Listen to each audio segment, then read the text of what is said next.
Hi mga kumare! For today's vlog, tara samahan nyo naman ako at may gagawin nga tayo ngayong araw. Ngayong araw nga kasi mga mare, dumating nga itong aking parcel. Eto nga pala yung sinabi ko noong nakaraang vlog mga kumare, na gusto ko nga dikitan yung aming bintana ng wallpaper. Ang tawag nga dyan mga kumare ay wallpaper privacy.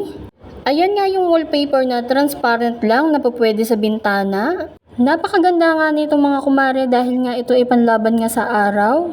Bukod nga doon mga kumare ay talaga namang napakaganda nga nito. Kasi nga mga kumare ay hindi nga kayo makikita nito kahit nga kayo nasa loob ng bahay. Ang pinaka-purpose ko nga kasi dyan mga kumare ay yun nga yung hindi nga kami nga makita sa loob. Dahil nga mga kumare ay kung minsan nga ay nakakalimutan nga namin hawiin nga yung kurtina. Pagka nakakalimutan nga kasi namin hawiin yung kurtina mga kumare ay talaga namang kitang-kita nga kami dito sa loob. Labas kasi namin mga kumare ay kalsada nga. Kaya nga kung may dadaan nga mga bus o yung mga naglalakad nga sa kalsada ay talaga namang tanaw na tanaw kami. Kaya nga sabi ko nga kay Mr. mga kumare ay talagang dikitan na nga namin neto.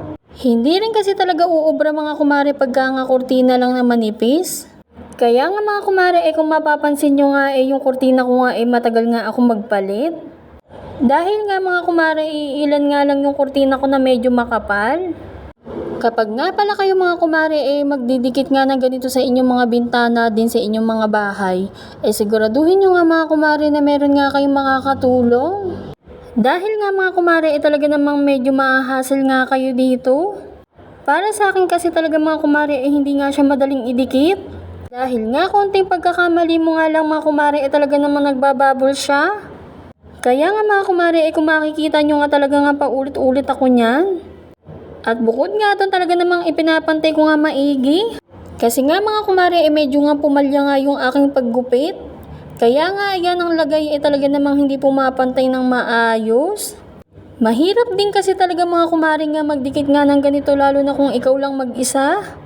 At ayan nga mga kumare kung makikita nyo nga halos hindi na nga ako makaalis sa aking pwesto. Dahil nga mga kumare gusto ko nga kasi nga maganda ang kalalabasan nito. Napakapangit din kasi mga kumare kung meron nga siyang mga bubbles. Medyo nakakatuwa nga lang mga kumare dahil nga hindi na nga ako mamumblema pa sa mga kurtina. Kahit nga manipis nga na kurtina pwedeng ko na nga ilagay dyan. Bukod nga doon mga kumare talaga namang napakamura nga lang nito. Fast forward nga tayo mga kumare, ayan nga kung makikita nyo nga medyo nga patapos na ako dyan. Ipinapantay ko na lang talaga yan para nga maganda naman ang kalalabasan yan. Bukod nga doon para nga pagka nalagyan ng kurtina talaga namang medyo maayos. Sa paglalagay nga nito mga kumare talagang hindi nga madali dahil nga kung makikita nyo nga yung pwesto ko dyan talaga namang hirap na nga ako. Kung papanoorin nyo nga lang mga kumare akala mo madali lang. Pero kapag ikaw na nga yung gumagawa mga kumare talaga namang masasabi mo nga napakahirap. Kasi nga mga kumare yung bawat sulok niya na talaga namang kailangan isiksik mo siya dyan. Bukod nga dito ang nagpapahirap nga sa akin dito mga kumare ito nga yung space ko nga dito kakapiranggot na nga lang mga kumare. Kaya nga mga kumare talagang kailangan mo dito ng medyo mahabang pasensya.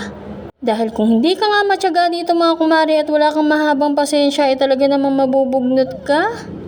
Bukod nga sa wala ka nang makatulong mga kumare talaga namang pinahihirapan ka pa ng sticker na ito. Dahil nga mga kumare konting pagkakamali mo nga lang talaga namang magbabubble siya. Uulit-ulitin mo talaga siya mga kumare hanggang sa ma-perfect mo nga siya. At kung mapapansin nyo nga mga kumare kung ano-ano na nga lang yung ginagawa ko dyan para nga lang matanggal yung mga bubbles niyan. Bukod nga doon mga kumare ito nga nagpapahirap sa akin yung mga gilid-gilid. Bukod nga doon mga kumare meron pa nga yung pinaka-screen yung bintana namin na yan. Hindi ko nga rin talaga alam mga kumare kung paano nga yan tatanggalin. Kaya nga mga kumare ang ginawa ko na nga lang talagang isinuksok ko na nga lang siya sa bawat gilid niya. Nang sa ganun nga magawan ko nga ng paraan. Dahil nga kung aalisin ko pa nga mga kumare yung screen talaga namang matatagalan ako dahil nga hindi ko nga yan alam kung paano tanggalin. Tips nga pala mga kumare kapag nga talagang hindi na kaya matanggal yung mga bubbles gamitan nyo na nga mga kumare ng karayom. At ito na nga mga kumare yung pinaka-resulta niya. Anong masasabi niyo mga kumare maganda ba? Hindi pa tapos yan mga kumare dahil nga lalagyan pa natin ng kurtina. At ayan na nga mga kumare may kurtina na nga. Hanggang dito na lang muna mga kumare, bukas ulit.